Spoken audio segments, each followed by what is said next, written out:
C'est une sombre histoire qui se répète en Afghanistan. L'homme qui repose maintenant dans ce cercueil, c'est Shah Maraï. Il dirigeait le bureau de l'agence France-Presse dans la capitale afghane.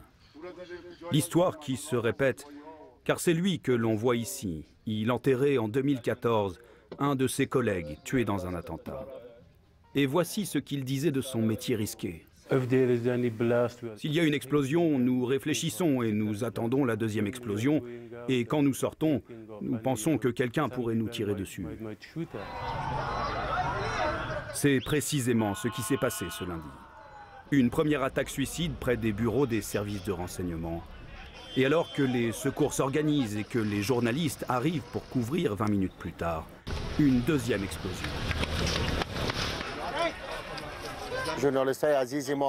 Le kamikaze s'est fait passer pour un journaliste, explique le chef de la police de Kaboul.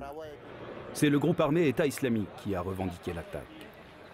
Maintenant que son pseudo-califat n'existe plus à cheval sur la Syrie et l'Irak, le groupe se replie sur l'Afghanistan, en particulier le long de la frontière avec le Pakistan dans l'Est, mais aussi au nord, avec la venue de combattants des pays d'Asie centrale.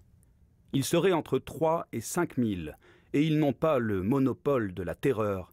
Les talibans restent très actifs. On a une surenchère en fait des attentats perpétrés par les deux groupes avec des victimes civiles toujours plus importantes et des records atteints chaque année.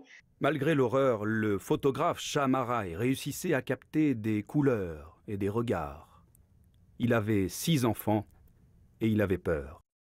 Il n'y a plus d'espoir. La vie me paraît même plus dure que sous les talibans à cause de l'insécurité. Je n'ose pas emmener mes enfants en balade. Je pense à la voiture piégée, au kamikaze qui va peut-être surgir de la foule. Je ne peux pas prendre ce risque pour eux. Ici Mathieu Prost, Radio-Canada, Montréal.